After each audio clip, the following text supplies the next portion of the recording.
Anyway, very warm welcome everybody, and especially warm welcome if this is your first evening here on a Tuesday night at our Sangha Night. So if this is your first evening on a Sangha Night, you might not know me. My name is Vadanya. Okay. Well, for anyone who is here for the first time, I'll just say a little bit about what we've been doing on these Sangha Nights, on these Tuesday nights. So for almost the last year, we've been following a theme we've called Buddhism through time and space. So we've looked at how Buddhism, which started off in northern India 2,500 years ago, how it adapted to different cultures, different ages, different conditions, with always bringing it back to, well, what does that tell us about how we can practice in this culture and in this age? So we've been looking at that. We've looked at Buddhism as it arose and developed in India, as it manifested in China and Japan and Tibet. And now, last week we moved on to Buddhism in the present era. So Buddhism as we can practice it in the society we actually live in. So we're kicking this off with a series of talks which we've sort of titled What We Need to Know.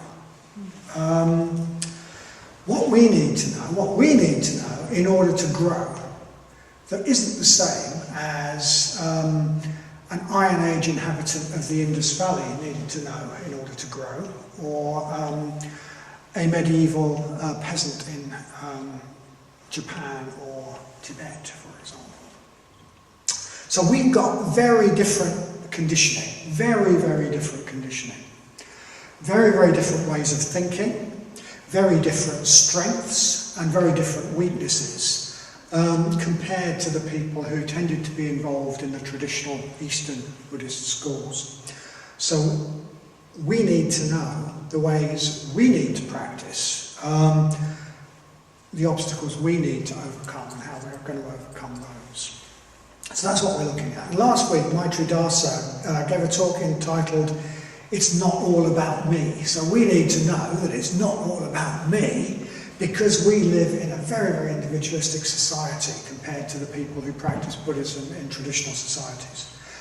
We've lost that really rich web of relationships that used to bind people into extended family, village, community, all sorts of ways. We tend to exist as isolated individuals or members of nuclear families. And we're really encouraged by our society to think about me, to think it's all about me, to think in individualistic terms. So we tend to think in terms of me instead of us. And the media, etc., advertising bombard us with this message. It's all about me. I'm special. I deserve it, etc., etc. So when we come across the Dharma, in the West, there's been a really strong tendency to see the Dharma as about me. It's a private, individual affair. It's all about my meditation, my mental states, my attainment, my insight. Something we can do in private without needing a Sangha to do it, which gives me another sort of possession that I didn't already have, a bit like the others, some sort of attainment that I can have as a sort of possession. But in fact, the Dharma, of course, is all about breaking out of this tight focus on me, connecting with others and the world around us. So we need to really emphasize the fact in the West that practicing the Dharma is something we do in community with others, in a Sangha, in a spiritual community. And in fact, that's an important part of the way we do go beyond me, the way we do break out of that. So we need Sangha, we need spiritual community, we need spiritual friendship. And that's not a new emphasis, as we heard last week. The Buddha very much taught that. He said, when heart's release is immature, the most important thing that conduces to its maturity is spiritual friendship. So it's not new, it's not something we made up, but it's something we really need to re-emphasize in the sort of conditions of our society. So that was last week. It's not all about me. This week I'm going to talk about it's not just in your head. Or it's not just in our head. So compared to people in a lot of traditional societies where Buddhism was prevalent, we're often really highly educated in a certain sort of way. Really good at concepts, really good at manipulating concepts, really quick. But, as I said, we've lost that rich web of relationships that connected people together in traditional societies. And as a result, we're often a bit emotionally impoverished, actually. We're especially maybe out of touch with warm, positive emotions. If you listen to the media, you could certainly get the impression that there are no warm, positive emotions around. It's just all sorts of negative ones. And we live in a society that, that very much sort of emphasises rational thinking, what we can measure, rather than what we feel. To the point that when Sangha, the person who founded our order, when he came back to the West from the East, he coined this phrase, which I suppose was what struck him about Western people who were coming over to practice. He said, "Dragon's head and snake's body." In other words, a great big head, really, really good intellectually, really good head, but a sort of skinny emotional body. That was his characterisation of a lot of Westerners. I mean, that's not true of everybody, but it is a fact that generally in our society, we are very hot on rational understanding and not that hot, actually, on warm, positive emotion. There's not such a lot of it around.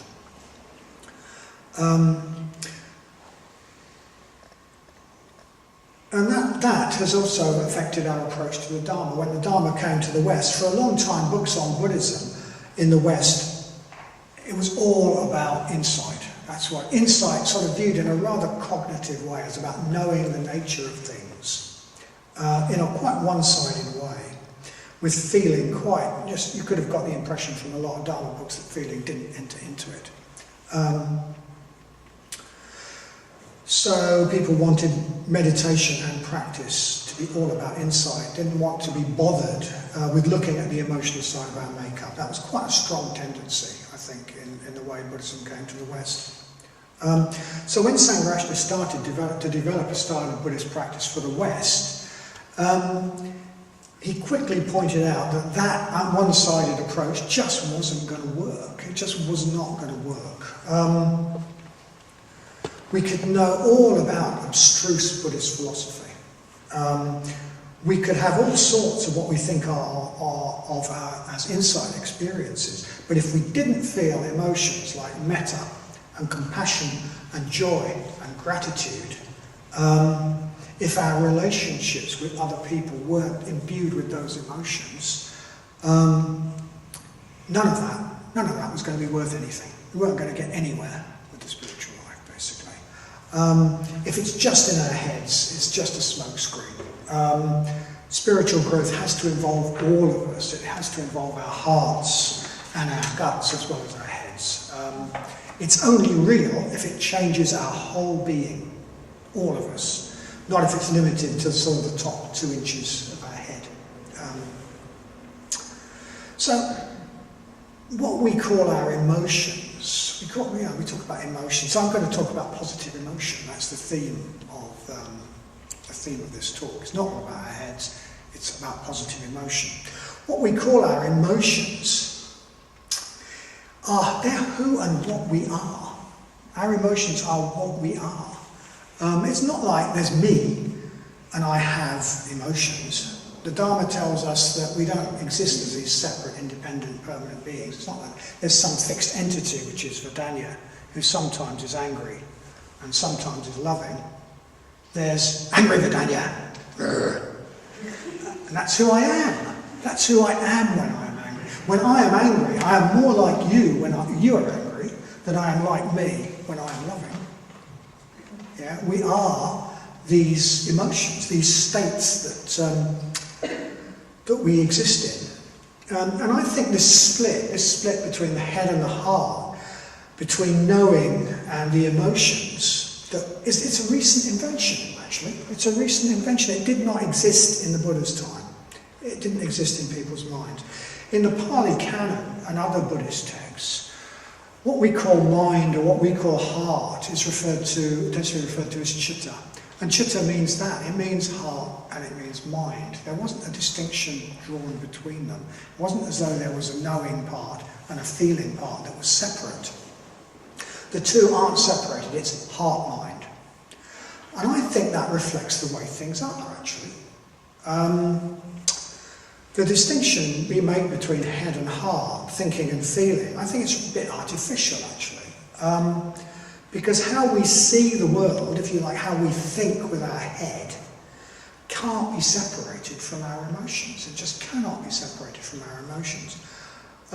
If we're angry, we see the faults in things, we think about the faults in things, we think about the faults in people, we see the things that irritate us, and we get irritated thoughts. Our thoughts and our anger, our thoughts and our feeling of anger are one and the same thing. And we want to tell people about it. We want to tell people about all those faults and the things they should put right.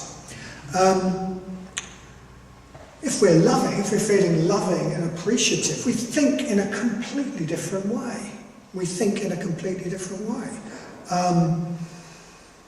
We think, and we see in a completely different way. We see the beauty of the world. We see things to appreciate, and we will something different. Whereas if we're angry, we sort of want to. We want to harm. If we're angry, or we want to tell people about it. But if we're feeling in a loving and appreciative state, we want to help rather than harm. So our whole being is summed up, and it's by that emotion. It involves our whole being. It involves the way we think, it involves the way we see the world, it involves what we wish to do, our volition. And it's a core principle of the Dharma that the way we see the world depends on our emotional state, and that we cannot see clearly if we're in a negative emotional state. That's a core principle of the Dharma. We see most clearly when we're in the best emotional state. We can't see the nature of things unless we're in a state of very strong positive emotion.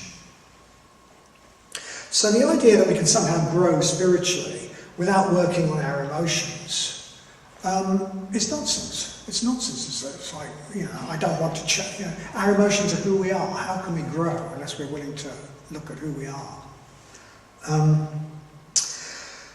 But that doesn't stop people trying to practice the Dharma without focusing on the emotions, unfortunately, in the West. If we're a bit out of touch with our emotions, if we don't feel very good about ourselves, if we don't feel very good about others, then things like the Metta-bhava are the last thing we want to do. That's all a bit graunchy. Let me get on with the mindfulness and breathing, and I'll just sort of float above all of that. But, we cannot do that.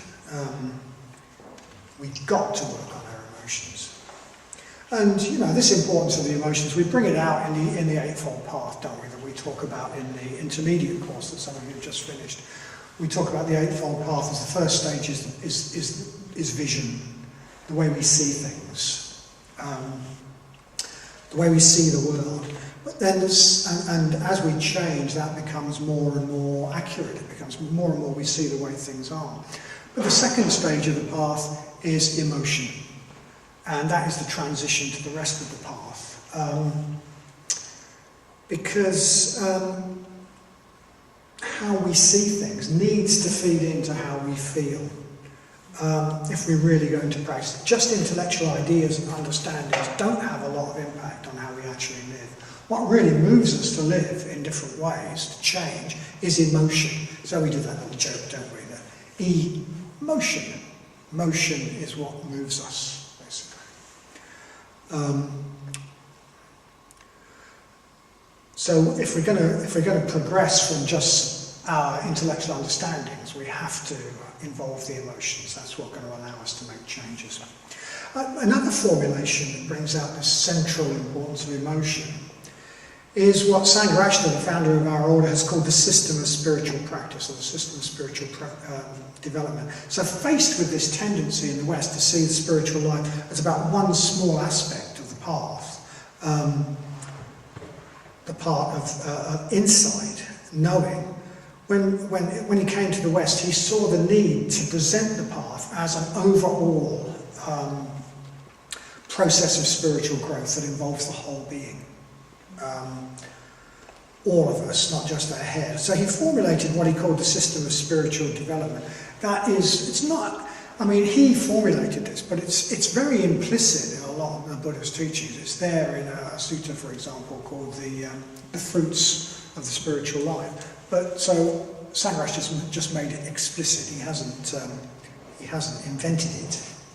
And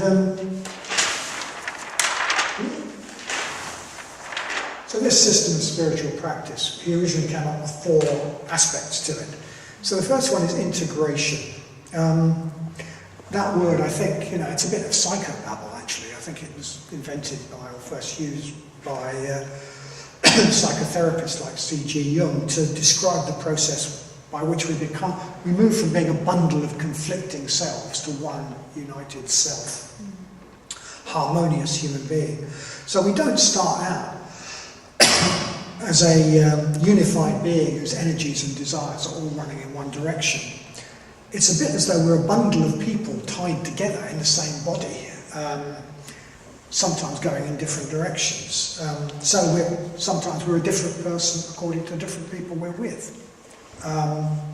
We act differently with our friends and our family, and then with that set of friends, with our workmates. We're also different people at different times. So one day we firmly decide to do something. I am going to get up at 6 every morning and run for 5 miles. And I really mean it. And a week later I think, well, actually, I think that's a really bad idea. I think what I need is to be kind to myself. Or we're going to meditate every morning, or give up junk food, and just a little while later, that's gone. It's as though we're a different person. We're a different person. Thinking, well, mate, that's a stupid idea. That's a stupid idea. That's one of the reasons that most New Year's resolutions fail, because we're not integrated. Part of us makes a resolution, and the rest of us thinks, well, you think you're going to do that? Well, think again. In different circumstances, we're a different person. So the integration is about becoming an individual. We could call it becoming an individual. Someone who can make their own decisions and stick to them. Someone who isn't ruled by moods and mood swings. Someone who isn't ruled by the people around them or the events that happen to them. So they're an individual. That's a bit different from being an individualist. An individualist is someone who's just out for themselves. But an individual is someone who's really themselves. They are able to be themselves. But then the second aspect of the path that I'm mainly going to focus on is positive emotion. So what do we mean by positive emotion? What exactly do we mean by that? I think we mean emotions that are in accord with the way things are.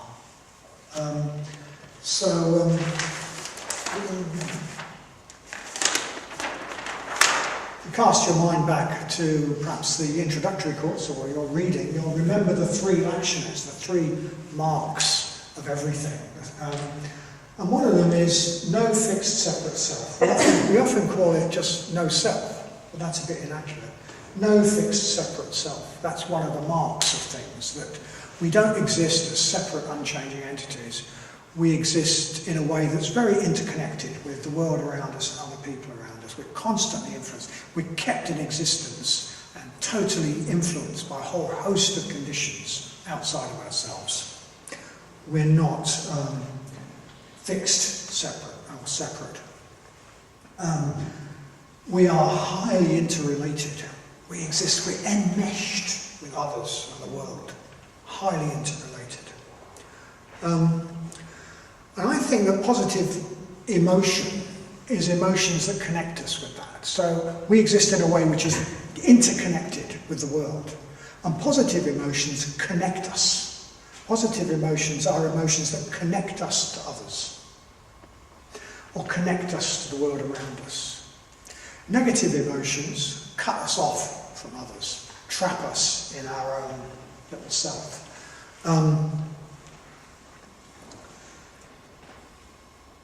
Trapped in a tight, painful focus on ourselves. And because they're in accord with the way things are, on the whole, positive emotions that connect us to others, metta, for example, joy in others, happiness, those sorts of things, gratitude, they feel good, they feel right, because they're in accordance with the way things are.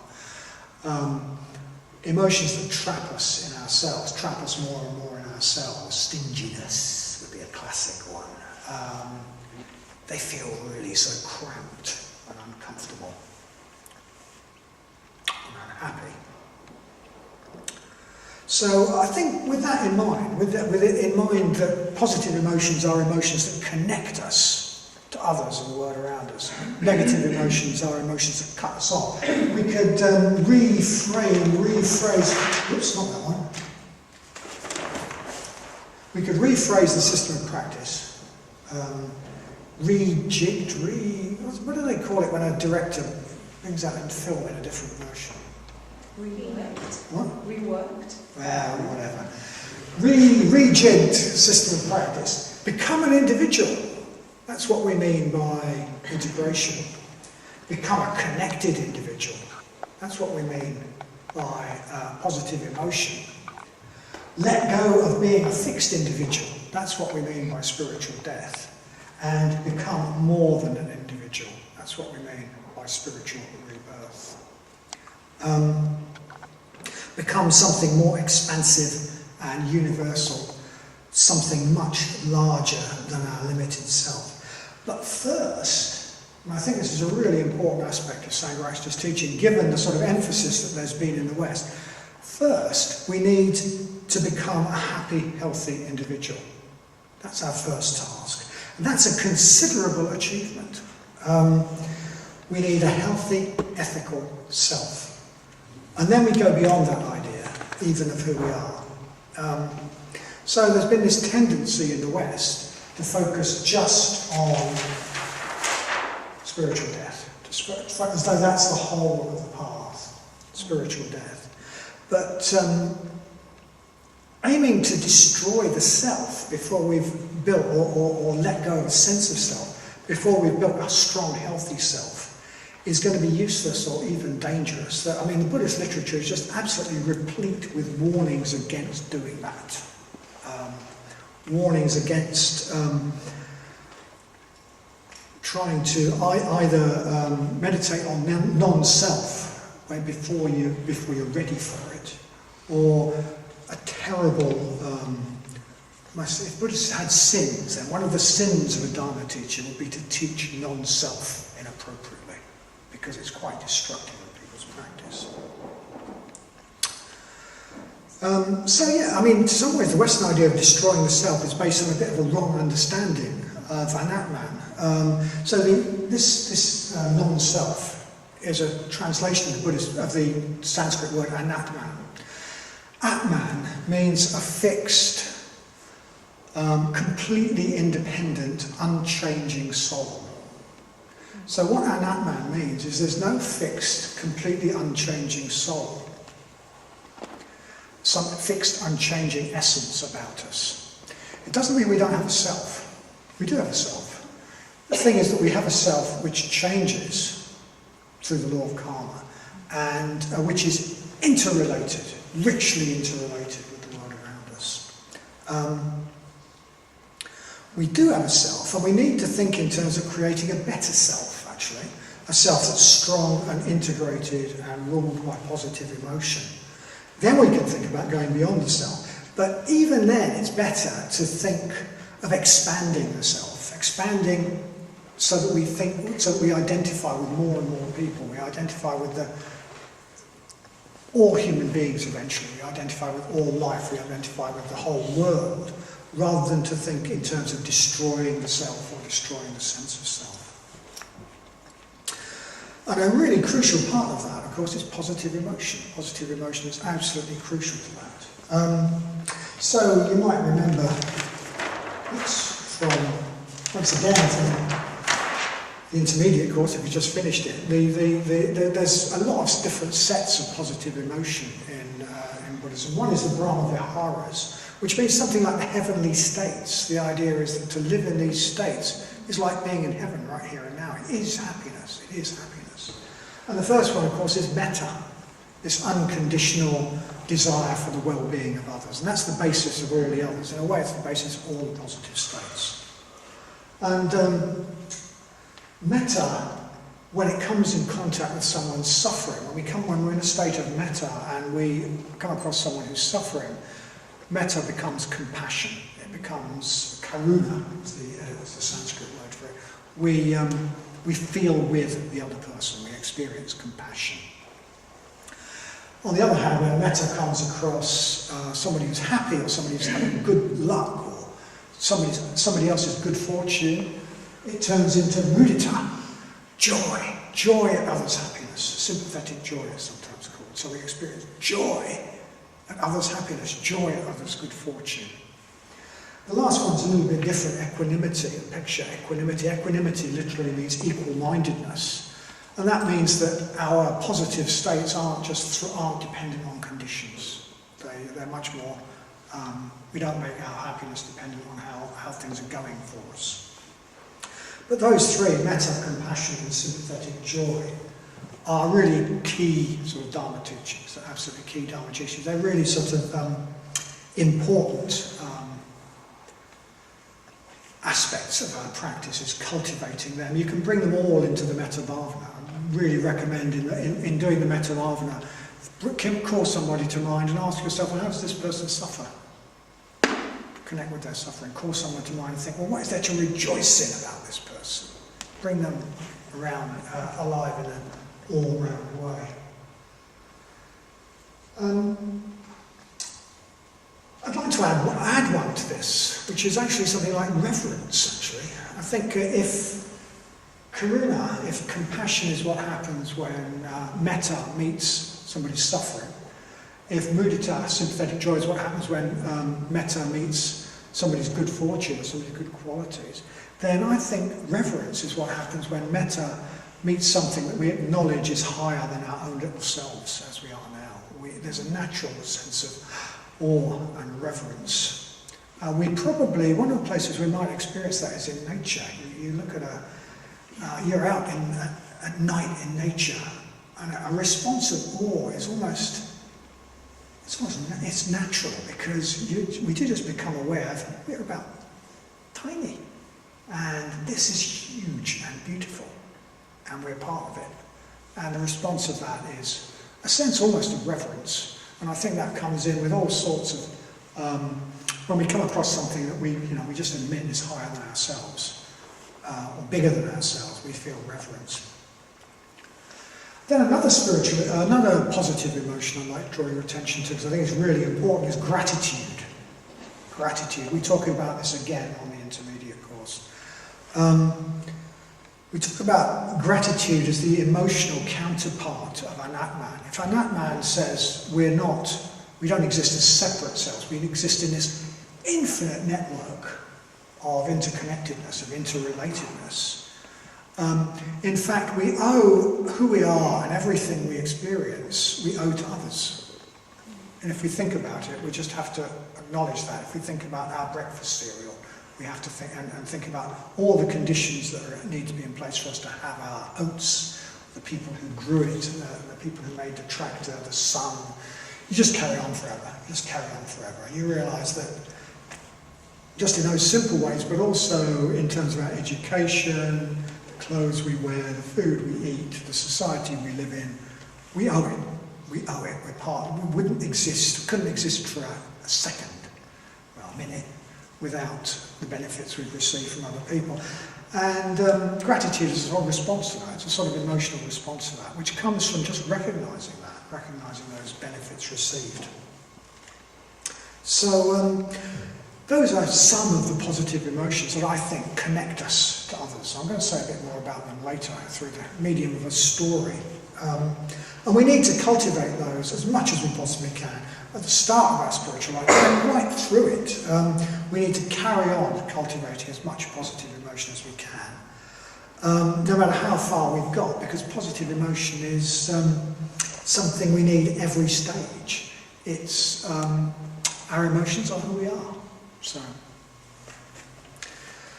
So we need to cultivate positive emotions to get anywhere on the spiritual path. But hey, forget about spiritual progress. Forget about spiritual progress altogether. Forget about enlightenment. Why wouldn't we want positive emotion? If there's such a thing as happiness, then surely it is positive emotion, isn't it? Okay, not all positive emotions are pleasant all the time. It might seem better to ignore, more pleasant to ignore people's suffering than to empathise with it. But without positive emotion, we're stuck. We're stuck in a cramped, isolated, tight, smelly little prison of self. And in the long run, that is the guaranteed grade A, gold standard way of being really, really unhappy. Whereas breaking out of that in the long run is the only way that we experience real happiness of any sort. Emotions like metta and gratitude that connect us to others, they lead to richness and joy. They lead us to experiencing a very bright world. Cultivating metta and gratitude, by far the most effective way of making ourselves happier. Much better than getting the latest gadget or the newest car or whatever. You can go on an expensive holiday and have a thoroughly miserable time if you are not experiencing positive emotion. If you just focus on your own wants and resentments, you'll spend your time falling out with your partner, with your friends, moaning about the hotel. You can be very happy in Sheffield in January if you feel metta and appreciation. And if you've got the sort of relationships that gives rise to. Who wouldn't want positive emotion? Forget about enlightenment. Why wouldn't we want it? Why wouldn't we cultivate it?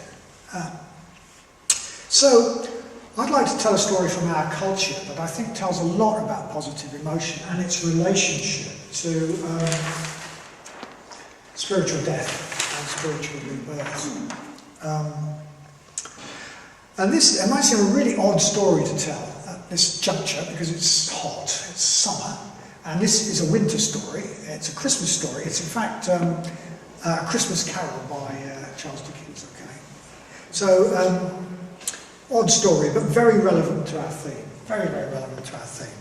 So our story starts with one Ebenezer Scrooge, who's gone down. He's become part of our language, really. Scrooge, hasn't he? He's passed into our culture. Dickens describes him as squeezing, wrenching, grasping, scraping, clutching, covetous, hard and sharp as flint, from which no steel had ever struck a warm, generous fire, secret, self-contained and solitary as an oyster. The cold within him froze his old features, nipped his pointed nose, shrivelled his cheek, stiffened his gait, made his eyes red, made his thin lips blue, and spoke out shrewdly in his grating voice. It's not bad author, actually, Dickens. He carried his own low temperature about with him. He iced his office in the dog days of summer and didn't thaw it 1 degree at Christmas. So Scrooge is the very antithesis of warm, positive emotions, okay? All the metaphors Dickens uses for Scrooge are cold. He's cold. And he's cut off. So he's secret, self-contained and solitary as an oyster. He's cut off from others. So usually when we think about Scrooge, we just think about meanness, but actually, that is an aspect of those two, his lack of warm, positive emotion, cold, and he's cut off, solitary as an oyster. He's also very much the rationalist. He split the heart from the head. The heart from the head. He only thinks about what can be measured. So he's materialistic and rational, When his nephew wishes him a Merry Christmas, he famously replies, Humbug. humbug! And he says, Merry Christmas! What reason have you to be merry? You're poor enough. So he thinks that you can't be merry if you're poor.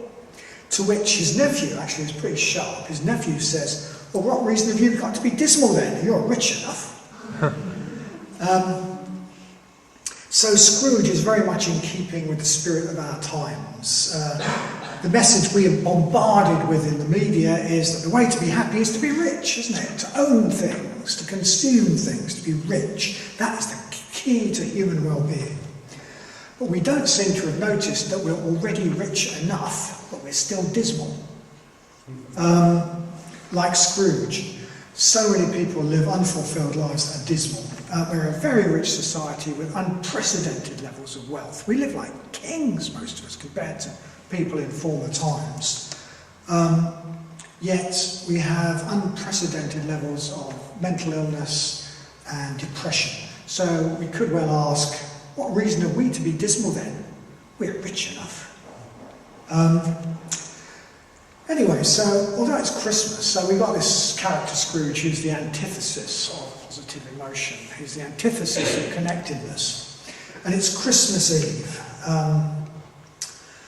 And so Scrooge is thoroughly nasty to everybody on Christmas Eve, just like he is every other day.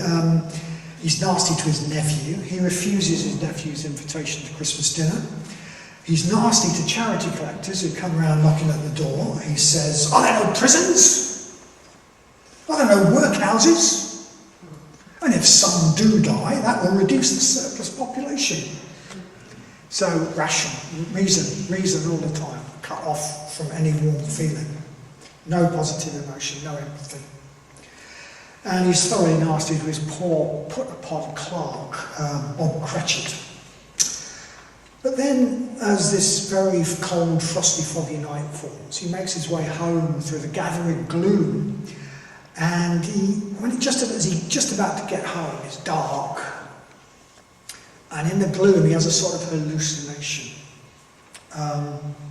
He reaches for his doorknob, but instead of his usual door, he sees the head of his old business partner, Jacob Marley, who's been dead these past 6 years.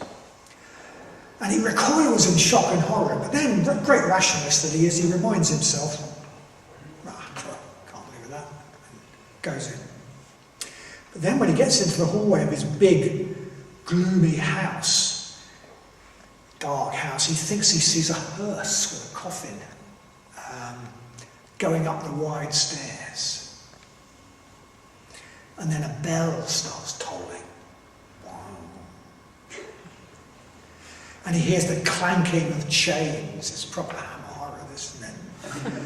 As though someone's dragging chains across the floor.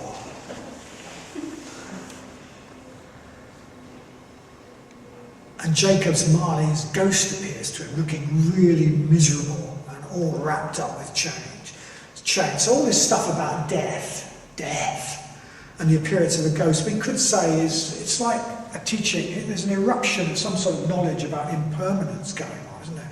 Some eruption of knowledge about the Lakshana of impermanence. That everything is transitory, and that means we're transitory, we're going to die.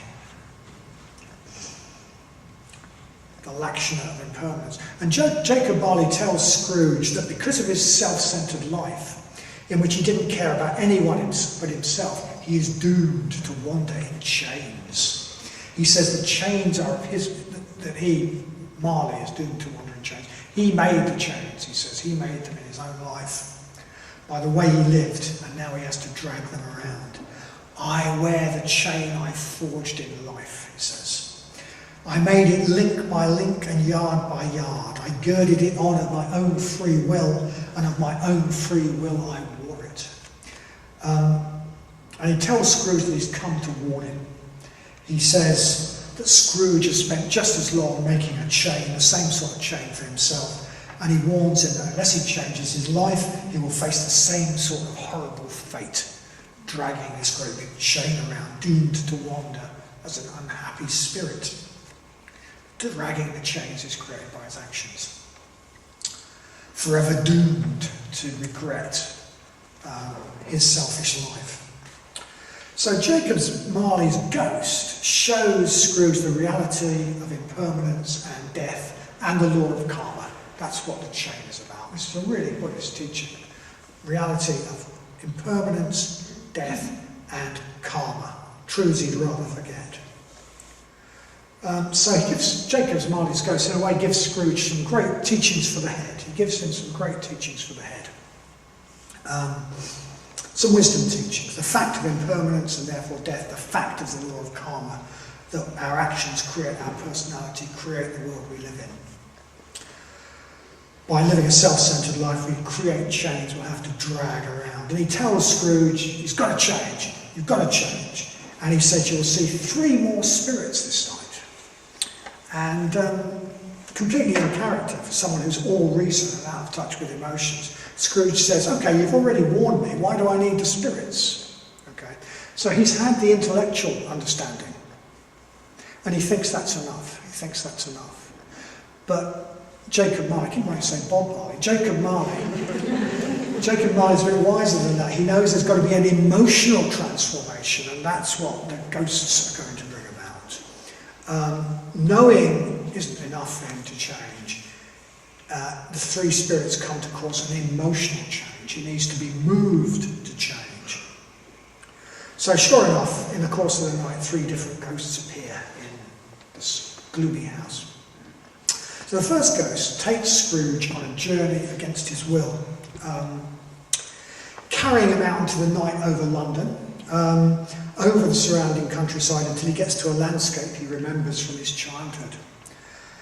And there he's shown himself as a young boy. He's shown himself as a young boy, a miserable young boy, poor and lonely and neglected, sitting reading by himself. And he sees that he was a very, very unhappy child. And he feels compassion for himself as a child. He feels compassion for the suffering of his younger self. And that immediately turns into compassion for others. He realises that others too suffer. And he suddenly has this uprush of compassion for others. And he gets an uprush of regret for having turned away a child who came begging at his door for some food. He's also shown his young sister who died as a young adult, and he re-experiences all sorts of really fond feelings for her. He re-experiences his metta for his sister.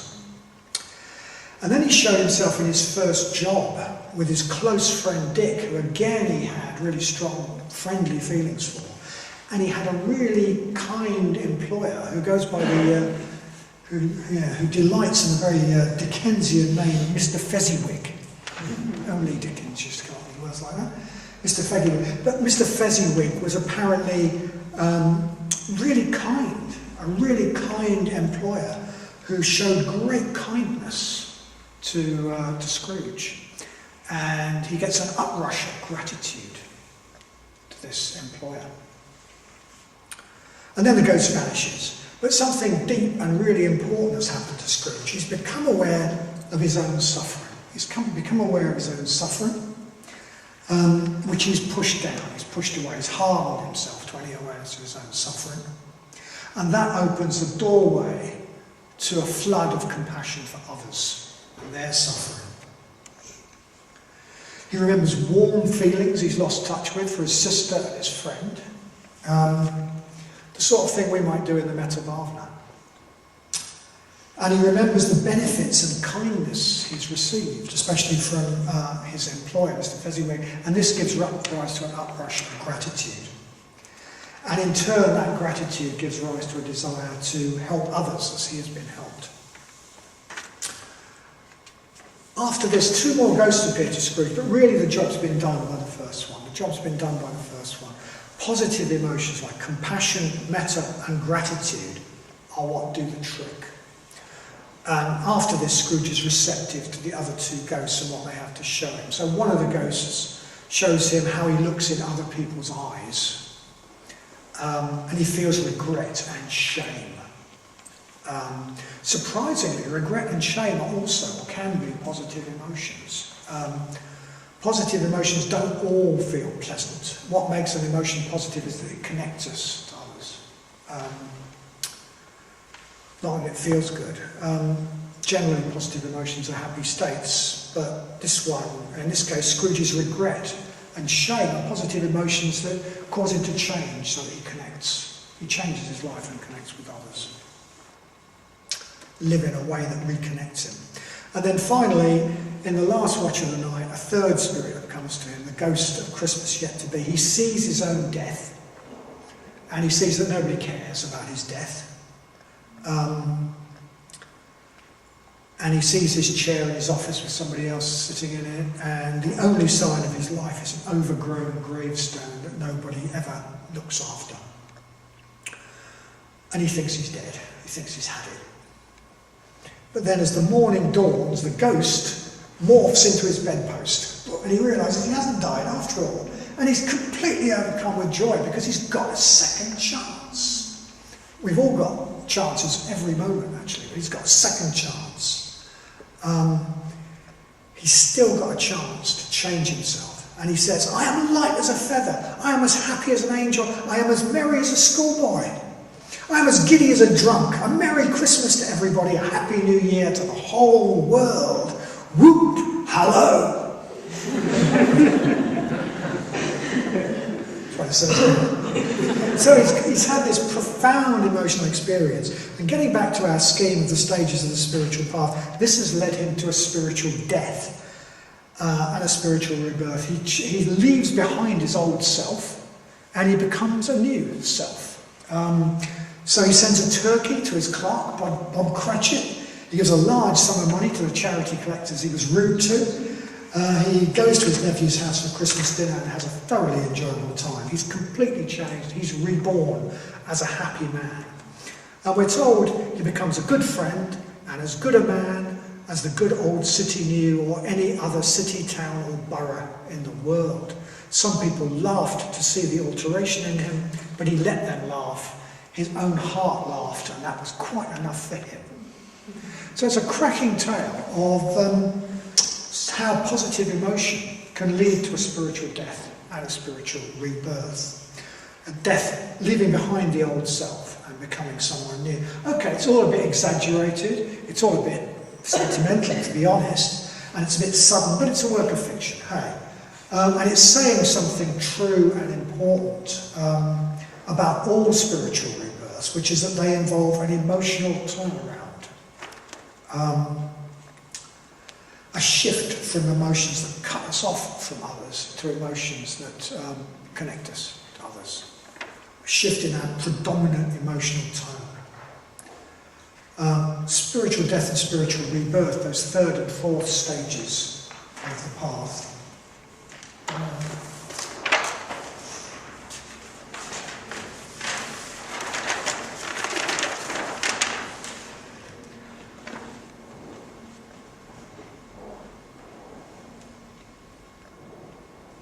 Well, come about because of an emotional transformation. They come about because of the third.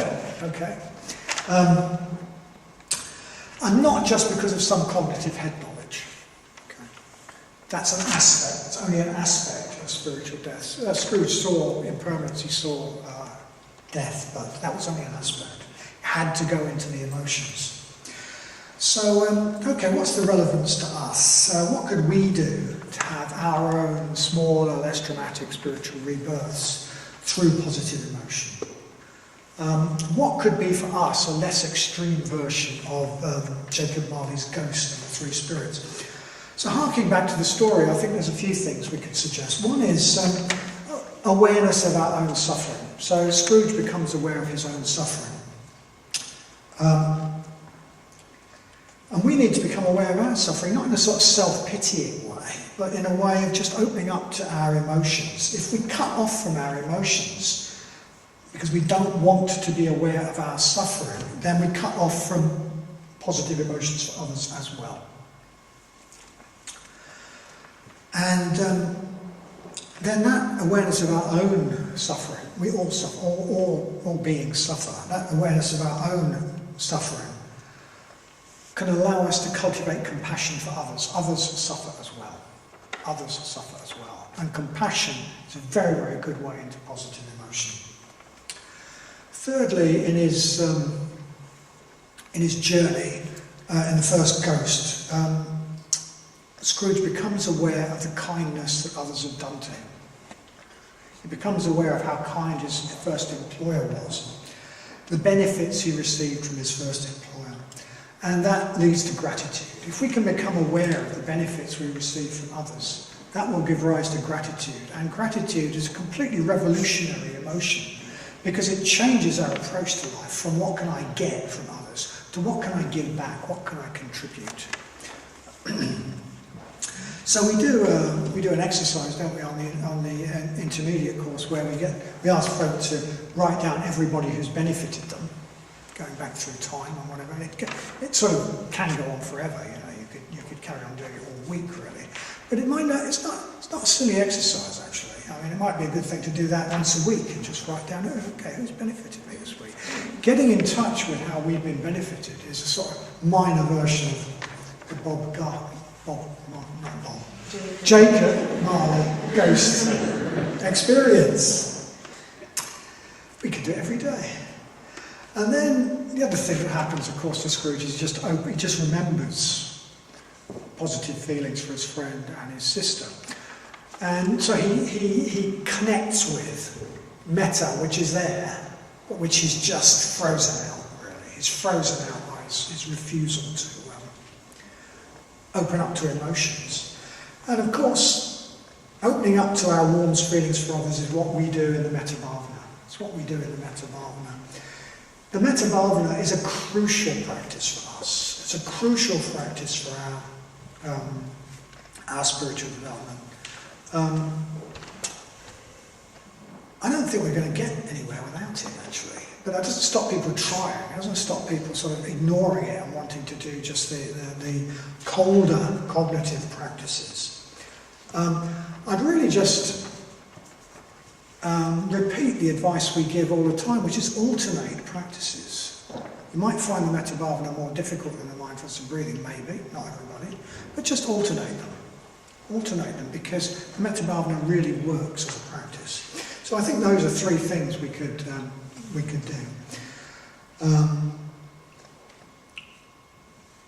Become aware of our own suffering, connect that with the suffering of others, become aware of the immense benefits we receive all the time from others, and allow gratitude to arise and a desire to contribute. Become aware of our positive emotions, and that can lead to a spiritual death and a spiritual rebirth over time. But hey, never mind enlightenment. As I said earlier, never mind enlightenment. Why wouldn't we want to do metta anyway? Why wouldn't we want to do metta anyway? There's a traditional list of the benefits of metta, which I sort of had to slightly reinvent from my head because I couldn't find it. But it goes something like: animals won't harm us, people like us, protect us and help us. Devas, or higher beings, protect us, like us, help us and protect us. We will die unafraid and unconfused. We will sleep well and awake refreshed. We will look attractive. It's much, much cheaper and better than any cosmetic or dress or whatever, or clothes. So why would we want to do that? It's free. Why wouldn't we want to do that? It's spend a fortune. They advertise cars that haven't got this many sort of benefits. And they cost thousands. Who wouldn't want to be liked, protected, helped, unafraid, unconfused, sleep well, awake, refreshed, and look attractive? So, to paraphrase a very famous Buddhist text, the Bodhicharyavatara, never mind about positive emotion as the way to Buddhahood. Don't you see that it's also the key to good fortune, fame and happiness right here and now? Serenity, health, joy, and a long life, along with the happiness and riches of a king. The person who dwells in positive emotion gets all these even while they are still here in samsara. So, why not?